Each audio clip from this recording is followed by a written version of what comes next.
बिस्मिल्लाहिर्रहमानिर्रहीम अस्सलामु अलैकुम वरहमतुल्लाहि वबरकातुहू। जन्नती ख़ज़ाना दिलाने वाला वजीफ़ा।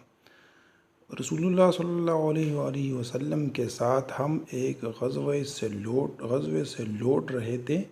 दूर से मदीना दिखाई दिया तो लोग ऊंची ऊंची आवाज़ से अल्लाह अकबर कहने लगे। रसूलुल्लाह सल्लल्लाहु अलैहि वसल्लम ने फरमाया, तुम्हारा रब बेहरा नहीं और न वो गैर हाज़िर है, वो तुम्हारे दरमियान और तुम्हारे कजाओ और सवारियों के दरमियान यानी करीब तरीन है। फिर आप सल्लल्लाहु अलैहि वसल्लम ने फरमाया, अब्दुल्ला बिन क़ैस रज़ियल्लाहु अन्हु, मैं तुम्हें जन्नत के ख़ज़ानों में से एक ख़ज़ाना ना बताऊँ? फरमाया, ला हौल वला कुव्वत इल्ला बिल्लाह। कहना जन्नत के ख़ज़ानों में से एक ख़ज़ाना है।